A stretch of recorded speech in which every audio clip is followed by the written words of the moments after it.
ജീവിതത്തില് ചിലപ്പോൾ അങ്ങനെ വരാറുണ്ടല്ലോ അല്ലേ?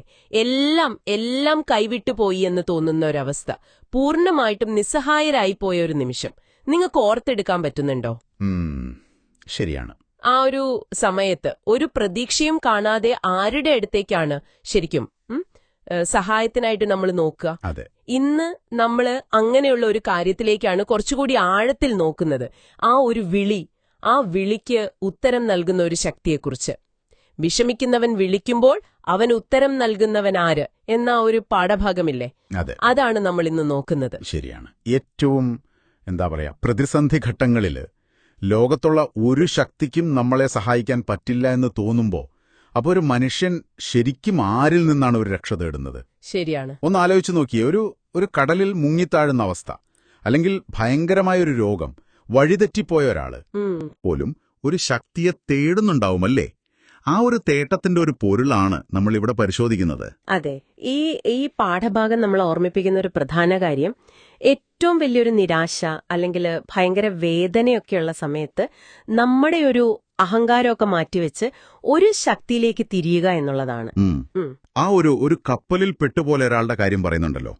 ആടി ഉലയുന്ന കപ്പൽ, ചുറ്റുമിങ്ങനെ കടല്, എപ്പോ വേണമെങ്കിലും ആ കപ്പൽ തകരാം. ആ ഒരു നിമിഷത്തിൽ മറ്റെല്ലാത്തിനെയും മറക്കും. അതെ, തീർച്ചയായും. അതിലെയാണ് ആത്മാർത്ഥത വരുന്നത്. അതെ, ആ ഒരൊറ്റ രക്ഷകനെ മാത്രം വിളിക്കുന്ന ഒരവസ്ഥ. അവിടെ വേറെ ഒന്നുമില്ല, ആത്മാർത്ഥത മാത്രം. അവിടെയാണ് ഈ വിഷയത്തിന്റെ ഒരു കാതൽ കിടക്കുന്നത്. കാരണം ആ നിമിഷങ്ങളിൽ മനുഷ്യന്റെ പ്രാർത്ഥന ഏറ്റവും സത്യസന്ധമാവും. ശരിയാണ്. ഖുറാനിലെ ആ ഒരു ചോദ്യം അതിവിടെ വളരെ പ്രധാനപ്പെട്ടതാണ്. അല്ല, വിഷമിച്ചിരിക്കുന്നവൻ വിളിച്ചാൽ അവൻ ഉത്തരം നൽകുകയും വിഷമം നീക്കിക്കളയുകയും ചെയ്യുന്നവൻ ആരാകുന്നു എന്നുള്ളത്. ഇതൊരു വെറും ചോദ്യമായിട്ട് കാണരുത്, അതൊരു ഓർമ്മപ്പെടുത്തലാണ് ശരിക്കും. ഏറ്റവും ബുദ്ധിമുട്ടുള്ള സമയത്ത് ആര് സഹായിക്കും എന്ന ആ ചോദ്യത്തിലൂടെ നമ്മൾ എങ്ങോട്ട് തിരിയണമെന്ന് പഠിപ്പിക്കുകയാണ് ചെയ്യുന്നത്.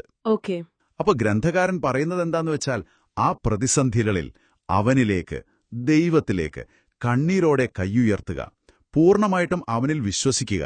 അതാണ് ഏറ്റവും ശരിയായ മാർഗമെന്നാണ്. ഈ ആശയം പറയുന്നതിന്റെ കൂടെ തന്നെ പുസ്തകം വേറൊരു കാര്യം കൂടി പറയുന്നുണ്ട്. അതെനിക്ക് വളരെ ശക്തമായി തോന്നി. ദൈവത്തെ കണ്ടെത്തിയാൽ നിങ്ങൾക്ക് എല്ലാം കിട്ടി, അവനെ നഷ്ടപ്പെട്ടാൽ നിങ്ങൾക്ക് എല്ലാം നഷ്ടമായി. ഇത് വെറുമൊരു വാക്കല്ലല്ലോ. അല്ല, അത് വളരെ ശരിയാണ്. കാരണം പ്രാർത്ഥന, അതായത് ദുആ എന്ന് പറയില്ലേ നമ്മള്, ദൈവത്തോടുള്ള ആ നേരിട്ടുള്ള ഒരു സംസാരം അല്ലെങ്കിൽ അഭ്യർത്ഥന, അത് ആരാധനയുടെ ഏറ്റവും ഉയർന്ന രൂപങ്ങളിൽ ഒന്നായിട്ടാണ് ഇവിടെ പറയുന്നത്. ശരിയാണ്. നിങ്ങളുടെ ആവശ്യങ്ങൾക്ക് വേണ്ടി, നിങ്ങളുടെ വിഷമങ്ങളൊക്കെ മാറാൻ വേണ്ടി അവനോടിങ്ങനെ ചോദിച്ചുകൊണ്ടേയിരിക്കുമ്പോൾ സ്ഥിരമായിട്ട്, ആത്മാർത്ഥമായിട്ട്, അത് തന്നെ മനസ്സിന് വലിയൊരു ആശ്വാസമാണ്, അല്ലേ? അതെ, ഉത്കണ്ഠയൊക്കെ കുറയും. ആ ഉത്കണ്ഠ, വിഷാദം അതൊക്കെ കുറയും.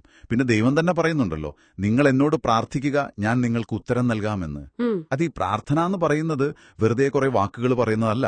അതൊരു മാനസികമായ സമർപ്പണമാണ്. അവന്റെ ആ വാതിലിൽ മുട്ടുക, അവനെക്കുറിച്ച് നല്ലത് മാത്രം വിചാരിക്കുക, പിന്നെ ക്ഷമയോടെ കാത്തിരിക്കുക, അവന്റെ സഹായം വരുമെന്ന് വിശ്വസിക്കുക. ഇതിലൂടെയാണ് ശരിക്കുള്ളൊരു സന്തോഷവും വിജയവും ഒക്കെ കിട്ടുക എന്നാണ് ഈ പാഠം നമ്മളോട് പറയുന്നത്. അപ്പോ ഇന്നത്തെ നമ്മുടെ ഈ ഒരു ചർച്ചയുടെ ഒരു രത്നച്ചുരുക്കമെന്ന് പറയാവുന്നത് ഇതാണ്. ജീവിതത്തിൽ എന്തു വലിയ പ്രശ്നം വന്നാലും, എത്ര വലിയ വിഷാദത്തിൽ നമ്മൾ പെട്ടുപോയാലും, നമ്മുടെ ആത്മാർത്ഥമായ ഒരു വിളി കേൾക്കാൻ, അതിനുത്തരം തരാൻ ഒരു ശക്തിയുണ്ട്. അത് ദൈവമാണ്.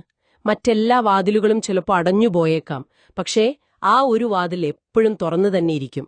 അവനിലേക്ക് തിരിഞ്ഞാൽ അവിടെയാണ് ശരിക്കുള്ള സമാധാനവും പ്രശ്നപരിഹാരവും ഒക്കെയുള്ളത്. ശരിയാണ്. അപ്പോ ഈ ഒരു ചർച്ച നമ്മളിവിടെ അവസാനിപ്പിക്കുമ്പോൾ നിങ്ങൾക്കായിട്ടൊരു ചിന്ത ഞാൻ പങ്കുവയ്ക്കാം. നിങ്ങളുടെ ജീവിതത്തിൽ നിങ്ങൾ അനുഭവിച്ച ഏറ്റവും കടുത്ത ഒരു പ്രതിസന്ധി, അതൊന്ന് ഓർത്തെടുക്കാൻ പറ്റുമോ? ഒരുപക്ഷെ ലോകം മുഴുവൻ എതിരെന്ന് തോന്നിയ ഒരു നിമിഷം. ആ ഒരു ഘട്ടത്തിൽ നിങ്ങളുടെ ഹൃദയം ചിലപ്പോൾ അറിയാതെയാണെങ്കിലും ആരോടാണ് ഒരു യഥാർത്ഥ ആശ്വാസത്തിന് വേണ്ടി വിളിച്ചത്? അല്ലെങ്കിൽ ആരെയായിരുന്നു ആ നിമിഷത്തിൽ വിളിക്കേണ്ടിയിരുന്നത്? ഈ ഒരു ചോദ്യം നമ്മളോട് തന്നെ അത് ചോദിച്ചു നോക്കുന്നത് ഒരുപക്ഷെ നമ്മൾ ഈ സംസാരിച്ച വിഷയങ്ങളുടെയൊക്കെ ഒരു ആഴം മനസ്സിലാക്കാൻ നമ്മളെ സഹായിച്ചേക്കും.